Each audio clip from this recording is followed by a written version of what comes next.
So today we're going to be talking about surveys and evaluation, sort of how to gather feedback from members, employees, volunteers, and to consider your future seasons. And this is a really typical thing that farmers do at the end of a season. They might do a member evaluation. So we'll be talking a lot about member evaluations and other sorts of evaluations as well. Our agenda today is just we'll do a quick introductions from me, and then talk about member surveys and member evaluations, and then we'll talk within that about the timing of them, what kinds of tools to use, resources, and then some questions, because I think that's the fun part.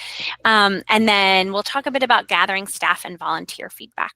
So if you've been on these calls before, which I think most of you have, you've already heard this, but Farm Generations is a multi-stakeholder agricultural cooperative that is empowering local farmers with technology. So our product is GrownBy, and that's a farm sales technology. We're the only member-owned co-op sales platform.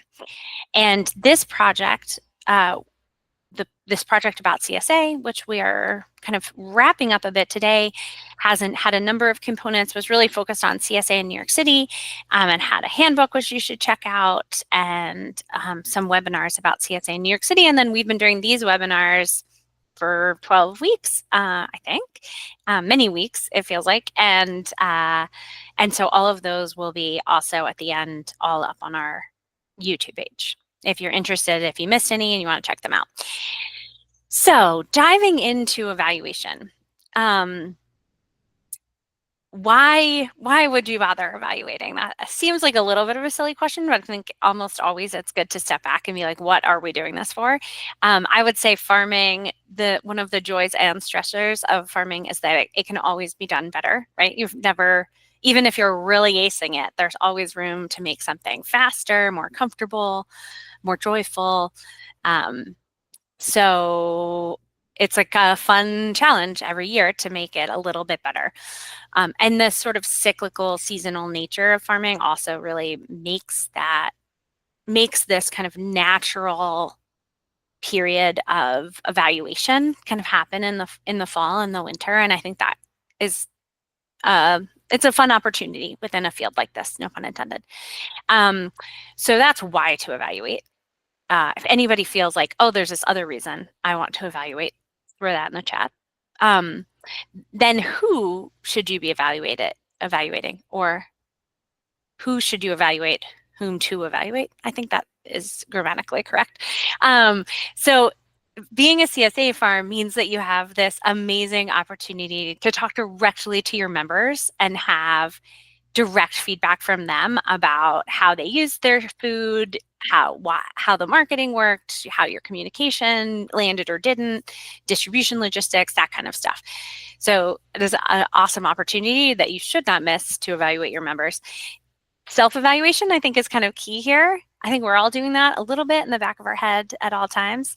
But I think pointed self-evaluation can be incredibly helpful as a farmer, to ask yourself the really hard and curious questions about what is or isn't working, and to give yourself a little bit of space every year to dig into that and say, okay, we're wrapping up 2024. What are some of the things we want to do differently in 2025? What worked, what didn't? What are some places we can grow? What were some big failures? What were some things that were more fun than we expected, were less fun than we expected? And then if you have employees or a team of any kind, that team is really important as part of your evaluation. So that might just be like you and your partner, or like you and some co-op owners, but it might be that you have a bunch of employees or a bunch of volunteers, and those are really giving space for those people to provide feedback, as well as getting feedback from them about how it worked from their point of view, can be incredibly helpful, because you have blind spots, you don't see all the things, and they can give you feedback on you, which, if you can take it, is incredibly beneficial. So we'll dive into each of those places a little bit, but to go back to members. So member surveys, and thinking about the timing of that, the end of the season is the most common. I think that is, if you're only going to do one survey a year, towards the end of the season is really smart. Maybe not at the very, very end of the season, right? I think probably if you have a share that ends on Thanksgiving, maybe November 1st is a great time to do your survey, or the end of October, so that you give members a little bit of time to respond, so that you capture them while they are still mentally engaged with your CSA, if your CSA ends, so that you can push a renewal campaign. If you're trying to get people to sign up again for next year, this survey can be part of that sign up process.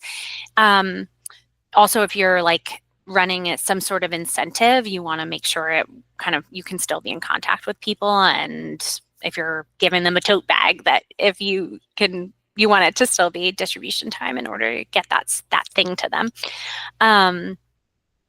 You can also do other time of year surveys. So some people run a mid-season survey, and that can be really useful, especially if you feel like, ooh, there are things happening here that we want some feedback on. Maybe you've included a new distribution location and you want to just do a mid-season check-in to say, like, is this working for our members? That survey could be much shorter. It could be really geared toward a specific aspect of the CSA you want to capture at that time. You don't have to do a mid-season survey. I also will say that the first year that I had a CSA of my own, my partner and I did weekly surveys. So we sent out a survey every week that said, this was your share. How do you rate these vegetables in terms of your preference, the shelf life, how tasty it was, how much you got. And we only did it that first year, not because it was particularly difficult, but because only the same exact 4 people would ever respond. So I think there's this risk of asking for too much feedback. So that concentrating perhaps on once or twice a year can be really helpful. I think a preseason survey can also be useful if you have some reason that you want to run a survey preseason. So if you are debating about whether to offer an add-on share to members who have already signed up, or you want to gauge some interest in some alternative that you're offering, or if you just want to, if maybe you want to see, of these people who have already signed up, how did they hear about us? Because we still need to spread the word to more people in order to fill out our signups. So those could be reasons that you might want to do. When I say a preseason survey, I think that could come in conjunction with the actual sign up process. So somebody signs up and you say, oh, wonderful, take this 2-minute survey to tell us how you heard about us and why you decided to join this year. So that's thinking about another time when you might want to do a survey. And I didn't say on that slide either, but it could also be that if you run a special event, you have a survey that's specific to that special event. So you may want to do that or not. And then there are tools to do this easily. I think Google Forms is pretty straightforward, probably one most of us have used, really common and free. SurveyMonkey can also be free and has a little bit more flexibility within it. Typeform and Jotform are other online tools for doing surveys. So those are tools that are out there. It's also possible to do segmentation within some of those. And if you have a more complex CSA or you want to run a more complex survey, we'll talk more about some of the ways you might use that. And then incentives. So if you want people to take your survey, they might just do it out of the goodness of their heart or because they love to give feedback. Some of us are people who love to take a survey. However, a small incentive never hurt. So I think that when incentivizing something, it's often quite helpful, and probably most of you do this or notice this in the world generally, to not try to give so much of an incentive that you don't want to say, like, we give a $10 gift certificate to everyone who takes this survey, when maybe they would have taken the survey anyway. But maybe an enter to win survey or an enter to win gift is helpful. So, take our survey and 2 people will get free tote bag or a free egg share next year, or some sort of perk. I think it can, one of our farmers on the herb farm, they're not a farmer who sells on GrownBy, but who worked with me for this in this workshop series. They described giving like a product from another farm as their incentive to sort of promote another farm that they were friends with, that they felt like excited about. So that can be a thing to consider as well. And then if for various reasons you may want to do some level of in-person survey. So if you have a distribution that's still going on, you could have, and that's overseen by staff or you or volunteers, you could have a tablet there or even paper copies of a survey to try to collect that information. And that might be even more true if you have a membership that maybe, you know, is less likely to be using online tools. And so you want to be able to like get feedback from all of the members. But not make the onlineness of the survey a barrier. And also just sometimes we'll do things if someone is there saying, will you please do this right now, and hands us a tablet. I think anybody is susceptible to that. So the next step in thinking about your member survey is to think about exactly how you want to use this information. So thinking about strong surveys, it's like the shorter it is, the more likely you are to get people to fill it out. So I think you want to aim for 5 minutes or less. You don't want to be asking pages and pages and pages of information. But I think it's helpful to consider how you want to use this information. So if you've done some level of self-evaluation and thought about like what you might be changing in the coming year, you might have there might be some big changes that you feel like are coming down the pipeline. Maybe you're thinking, oh, we'll offer an additional share size this year, or do we want to make a big shift in our payment plans? Is there anything about communication style? Like anything about distribution logistics? So if there are specific things that you feel like are pain points that you want to get feedback on, that is really helpful to have considered before you build your survey. If you don't anticipate those things, or if they're things that you're not going to incorporate member feedback on anyway, because you're like, we're doing this because it's important for us as a farm, then just keep it basic. If you don't anticipate big changes, just make sure people have a chance to give feedback, to feel included, to feel like their voice is heard, to give them space to give you feedback on things you don't even know might be an issue. So just remaining open and having the space, even if it's a fairly short and concise survey.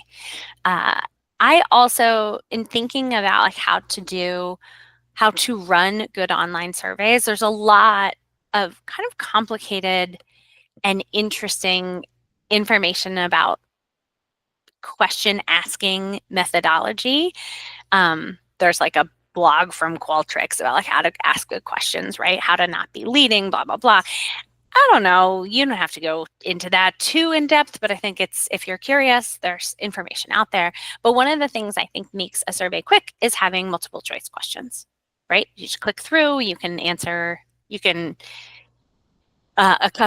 member can kind of answer quickly. It's also really useful with multiple choice questions to be able to see trends. Or if you have a sort of Likert scale that allows somebody to say the quality was medium, and if everybody says medium, then you can kind of see that trend. So multiple choice questions are quick. I think that having optional open-ended questions either attached to each of those multiple choice questions or in certain spaces additionally, can really give people a chance to tell you more useful details. So if you say, how was the shelf life of your share this season? And some people say fine, and a couple of people say terrible. And there's no way for them to say why it's terrible. Then you don't find out that those people would have filled out something like, I picked up at the end of my distribution window, and every week my produce had been like sitting there in the sun at this outdoor distribution and was all like kind of wilty and gross. If 2 people say that or 3 people say that, you can think to yourself, okay, wait, we can solve this. Like maybe we need a tent, maybe we need a shade cover, maybe we need an indoor space. So whereas you might just look at that and think, why are these 4 people giving us bad reviews when other people are not? So just making sure that you give some space for kind of the follow-up parts of a multiple choice question. And then I have a few pages sort of brainstorming questions to ask. I think that one of the big ones can be around marketing. These are really helpful questions to ask so that you know how to focus your marketing attention. So how did people hear about us? Why did you join? So if someone says like, oh, I joined because it's important to me to support my local economy, it's a different kind of member maybe than somebody who's like, oh, I just love cooking and I wanted to get the freshest vegetables possible. Or someone who says, I heard this was a better deal than shopping at the farmer's market, is like a different maybe ways that you might reach out to people if you can see a trend happening. What options influenced your choice? Maybe meaning like if you are a farm that offers a customizable share, offers vacation weeks, or offers the ability to flex between different locations or something like that, like getting a sense of how many of your customers feel like that's a big part of why they join.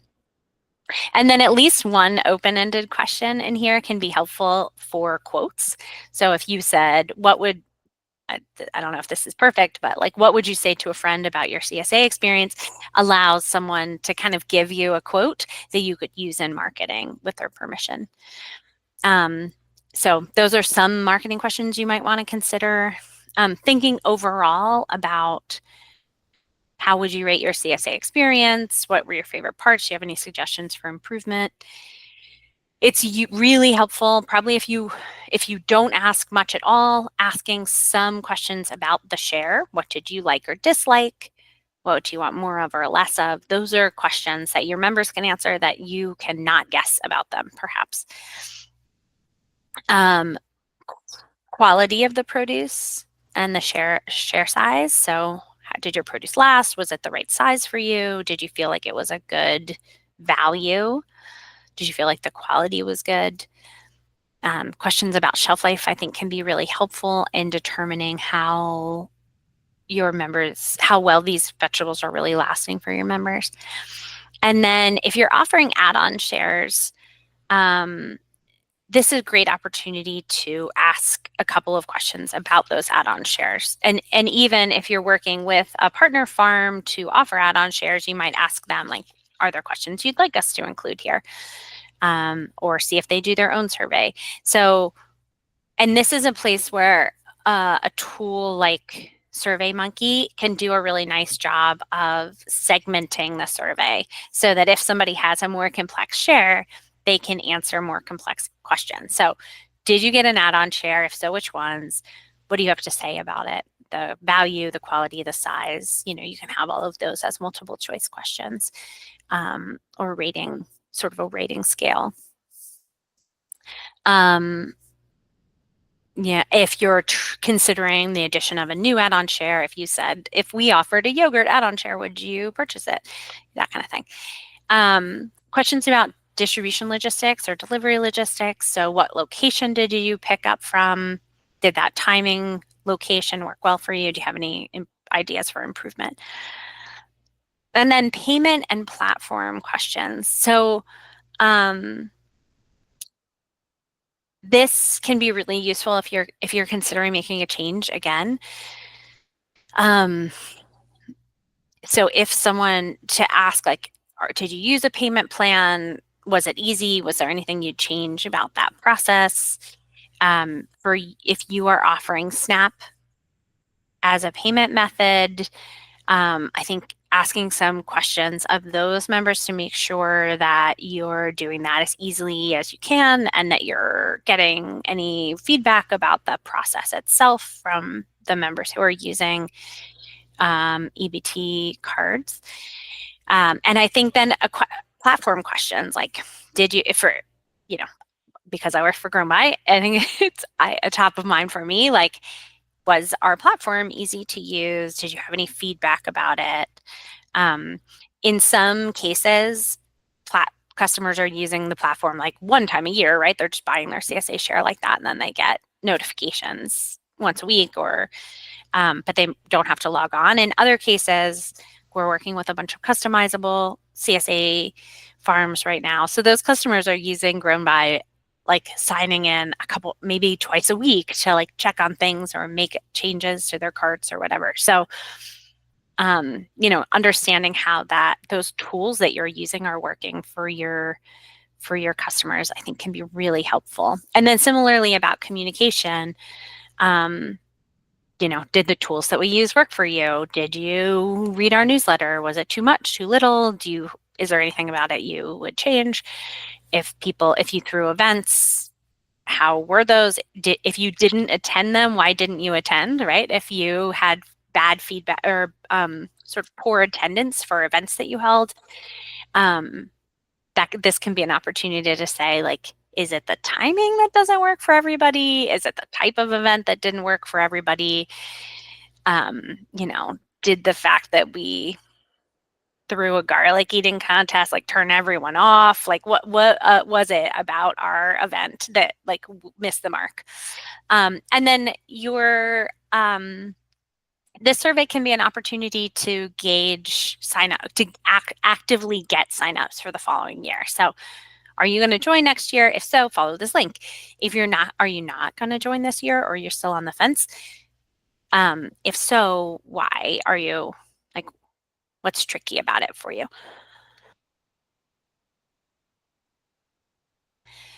Excellent. And that can be just a great opportunity to help capture folks in that moment at when you're trying to get signups for the following year. Does anybody have questions about that kind of question brainstorm, or does anybody have stuff they would add or whole categories of stuff that I missed?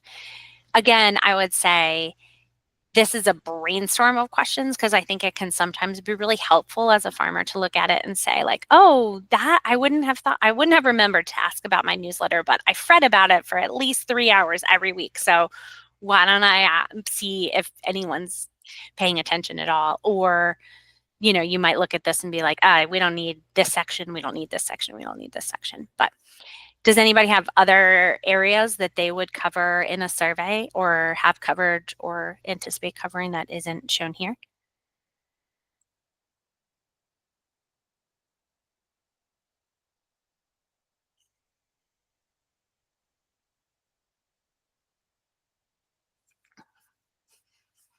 Okay.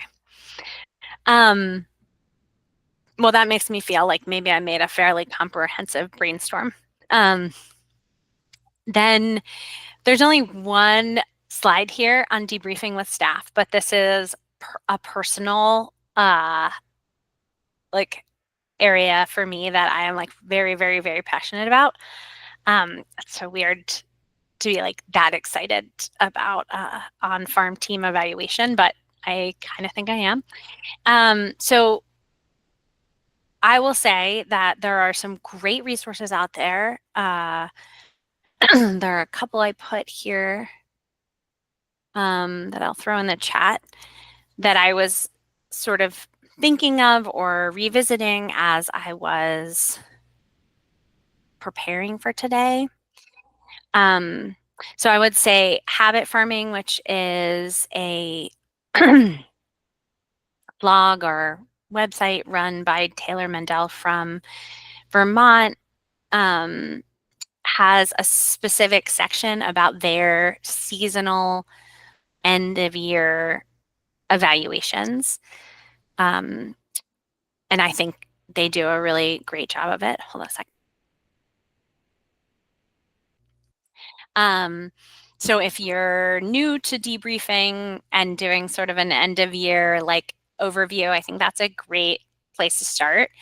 Holistic Management International is like a grazing. Is anyone familiar with this? HMI. It's like a framework that came out of the world of animal grazing, but is a framework for really looking at farm choices very holistically, and that I find really helpful and kind of moving. It's a little bit funny because it's a tool that you can pay for. So, but it's also very kind of ubiquitous especially within a grazing community. Maybe not ubiquitous, but like very common, more common within grazing communities. And so, there's information out there in the world about it that is also free. But it's just kind of thinking really holistically, not just from a financial standpoint, but also from a team standpoint, from a emotional standpoint, like what is or isn't working about this farm. And then there's an article on Growing for Market from a farmer talking about how they run an end of year evaluation. I will say that as a farmer, both as an employee of other people and running my own business, that this was one of the most generative activities that I had the opportunity to be part of. I think it was very, like every time I was part of a bigger on-farm evaluation of a year, there would be things that would come up that I hadn't even articulated to myself that I could say, like when we were brainstorming it together, that were helpful for moving forward for the next year. So I would say that one of the most important first steps to do is just some level of self-reflection. In that Growing for Market article, the author talks about making a survey for employees. That's not something I ever did, but I think can be really helpful when you're working with people with different learning types. You may be able to tell from having attended some handful of these that I am a person who thinks by talking. And so a brainstorming session is like the best way ever for me to figure out things. But I have worked with people who really think by writing, and that means that brainstorming sessions can feel overwhelming and like not the best place for them to find their own details. So I think creating directed questions that you can provide to your staff ahead of time so that they can kind of prepare for a session incorporates lots of different learners. So then time to reflect alone.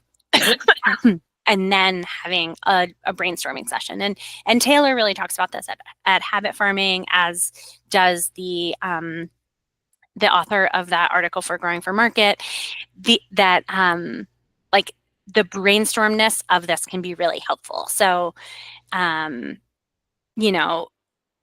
when I did it as a farmer and when working for other people, we went crop by crop through the year. And we spent 2 days on this on a large scale vegetable farm, but crop by crop and say like, okay, how did tomatoes work? And somebody might say like, oh, as a short person, I had a really hard time with our post pounder. Because it was hard to get on top of a 6.5 foot stake or whatever. And so like you can kind of talk through the details of what works and doesn't within each individual crop. This again is not feedback that you would be getting from your members because they weren't pounding your posts, but that you can really get from your team. Sometimes your team is able to provide you insight, especially on a larger farm, insight into things that you might not have even really been part of. That can be really helpful. And people will reveal like what was uncomfortable, like physically uncomfortable in a task on a farm in a year. And sometimes that feedback is a little bit annoying, right? Like it's very annoying to sit with your team and say, what feedback do you have from this year? And they say, we hate weeding. And you're like, well, everyone hates weeding. Like you working on a vegetable farm, I don't know what to tell you.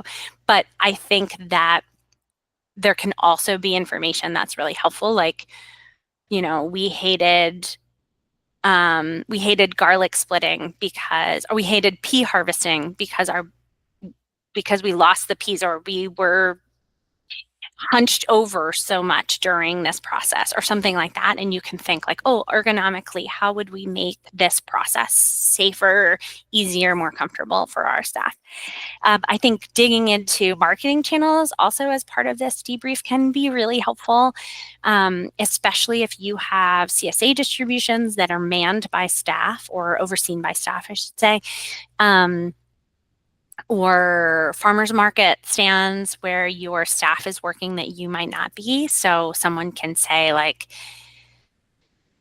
you know, I don't know, just give feedback that's specific to the logistics of that location.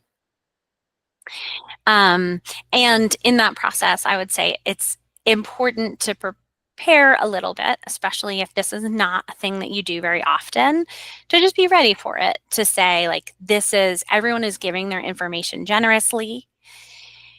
I'm going to receive it generously. I'm going to be curious about this process. So when people give feedback about your, you know, something that you think was working well or about your management style, there can sometimes be a moment where you're like bristly a little bit. And I think remembering to stay curious about that can get you to a place where you understand the process a lot better.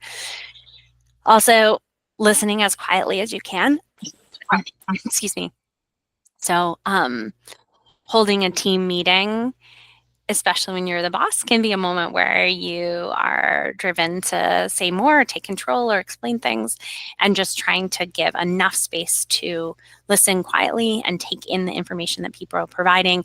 That might also mean that you have a teammate, someone from your staff or your team that can be the note taker or the facilitator for that, so that you have more of a background listening role. And just asking questions to follow up and make sure you understand something. So when people say, we hated onion harvesting, onion cleaning, that's an issue that came up in the growing for market piece. Like, we didn't like this task. What didn't you like about it? Why didn't you like it? What were some of the pain points? Tote washing is a thing that I think I'm pretty passionate also about in other roles in my life. And I think like people will always say like, I hate washing totes, and kind of honing in on why and how to make that process tidier and easier. And then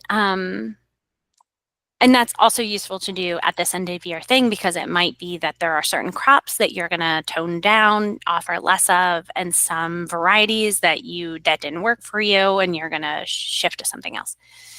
And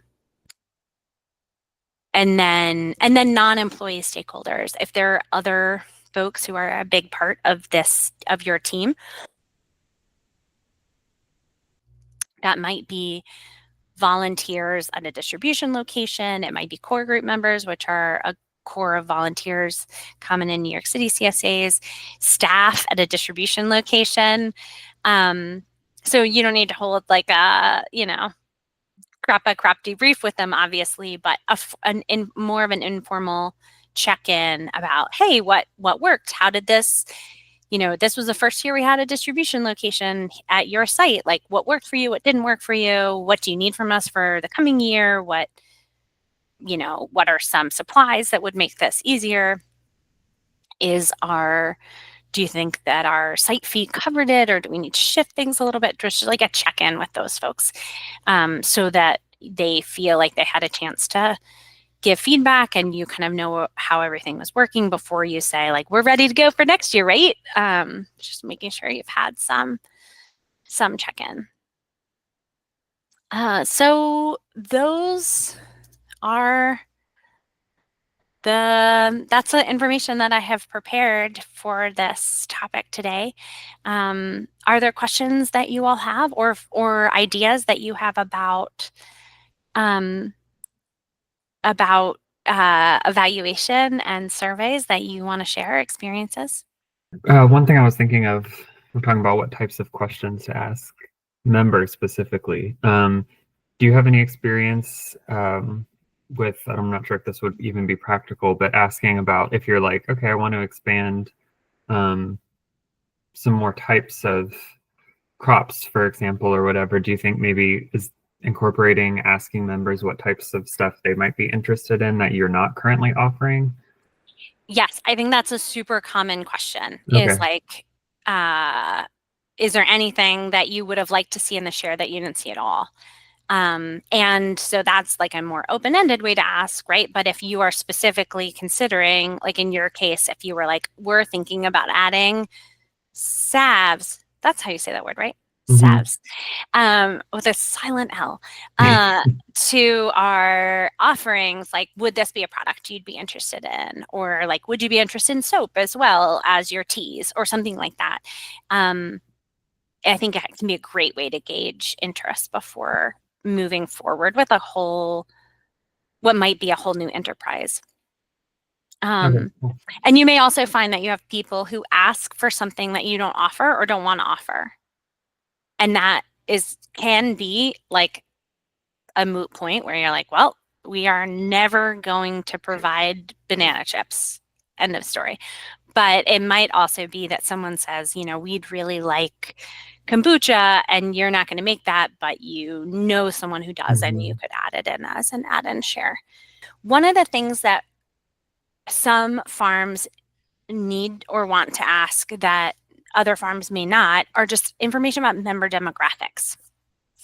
So if you are a nonprofit farm or you are a farm that has a specific mission that's related to your customer demographics, that is probably information you're only going to know from asking in a survey. That's the kind of thing that sometimes we have to ask from a grant perspective. So if you have grant funds that are covering your program, you might have questions like that you want to ask. And there are other farms where they're like, why would we ever ask someone personal information? But even something like, what size is your family? Like, how many people are you feeding with your share can be a really helpful thing to know. Vanita, you're thinking about farmers market preferences, like thinking about where people would prefer to pick up. Is that what you mean? Yeah. We have like 7 pickup locations. Some of them are private families, like friends' homes. And so thinking about, could we drop those locations if there's a market that we're already attending to in there? So like, what are the barriers for a family who's used to a Wednesday pickup versus going to a farmer's market on a Saturday? To try to gauge, like, could we consolidate how much driving we're doing? Indeed, those are great questions to be asking when you're thinking about adding sites or dropping them. Yeah. I also think this, like, the farm that we worked for that did like a big end of seasons or staff survey where we spent 2 days talking about what worked and didn't over the course of the farm. Like, that was a farm that had been around for 30 years, has been around for more than 30 years, and is constantly evolving. And I think it's important to see this process as like part of the ever evolving nature of a farm that's maybe adding enterprises and then cutting back on enterprises. And that's one of the things that really comes up in the survey report with these New York City CSAs, where most of them had been in business for an average of almost 20 years. And people saying like, well, we did an egg share and then we stopped doing an egg share, and we did a flour share and then we stopped doing that. And we like tried these things. We added sites and we dropped sites. And some of that's going to happen because something falls through or because a farmer gets fed up. But some of that is just happening in responses to evaluation and feedback and information that customers are providing. And I may have missed it, but examples of how folks then publish the results of the survey. Yeah, you didn't miss it. I did also have a slide where I was like, it's kind of cool to share that information back. I don't know of anyone who publishes their results. Yeah, I know like small artists,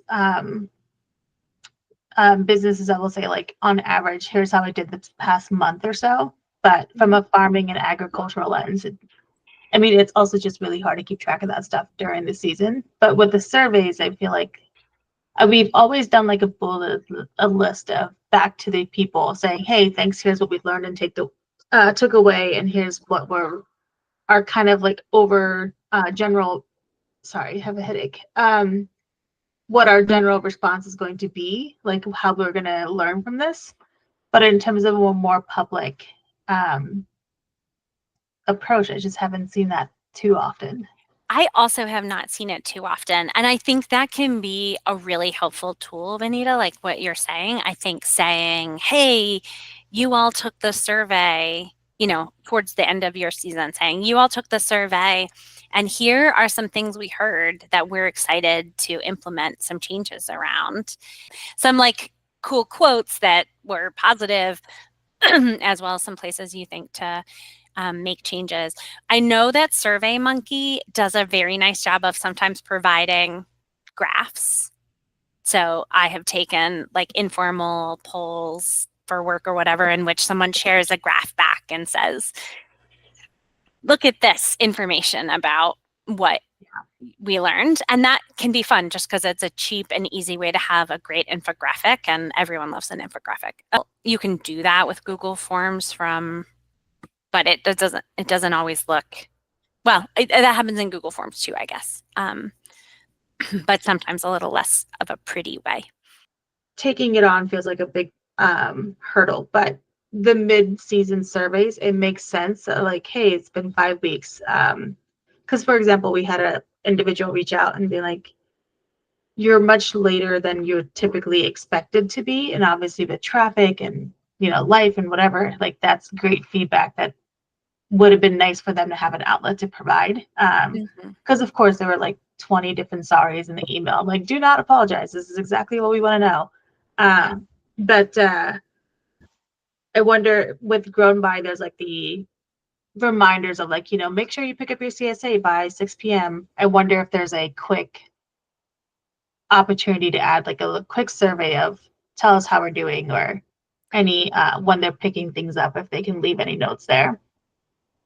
There isn't. There are options to provide reviews for your farm, but because those are customer facing, or like, Yeah. there's from a sales perspective, you don't. Yeah, exactly. You don't want that to be outward. Right. Yeah. You don't necessarily want it to be outward. But no, that's an interesting idea. But GrownBy doesn't provide that. And I think kind of to the effect that I tried to do, like when I said that we sent out a weekly survey of like what you got last week, in part because when you do an end of year survey and you say like, what vegetables did you love and what vegetables did you not love, people only remember the last few weeks of their pickup. So they're not saying, like, maybe they're remembering the juiciest, sweetest, most like exciting things from the very beginning of the year, like sugar snap peas or something. But when they write in, they say like, my butternut had spots on it, and I really liked the last, green beans or whatever. Yeah. And you're like, but what about the first 2 weeks when we were like getting gray hairs, worrying that our share wasn't big enough? Like, was it actually big enough for you? And so I think it would be really cool if GrownBy had a way of just like a quick, like, share was good, share was bad kind of pickup feature. I'm even thinking something more streamlined in terms of the processing of like, how easy was it to pick up? Did I need to like, were there any barriers or complications to knowing how to do this process? Because like you said, a lot of us are using GrownBy for the first time, and our customers are on like maybe once or twice a year. So some of that more processing feedback that we might miss if they're not seeing, if like for us, they're not coming to the farm to do it. So if they happen to be there when I happen to drop off, that's great. But sometimes we don't necessarily get to interact with them. Before anybody leaves, the most important thing that I should have shared with you is that the CSA Innovations Network did this really useful, I'm putting this in the chat, did this really useful renewals package thing, but within there at the bottom, towards the bottom of the list is a template for a survey on Google Forms. And you can copy it, make a copy of that and add or delete questions. So it's like made to be an easy way to make a member survey. So I encourage you, if you're like, oh, I got to do this, to like at least start from that spot. There are a couple of templates out there in kind of prepping for this. I found a number of them, but I contributed to the one from CSA Innovations Network, and I think it's the one I liked the best. I can certainly send you slides if you feel like you're going to be working on it right away. Well, thank you all. I have to say, these have not been like hugely interactive, but it's been a joy to see all of your faces in all of the weeks, and it's I hope it's been a useful tool for you. I will have all of these on our YouTube page. I'm always here if you have questions about these topics, or you want other resources and you wish somebody would just find them for you and tell you where to look. Please reach out.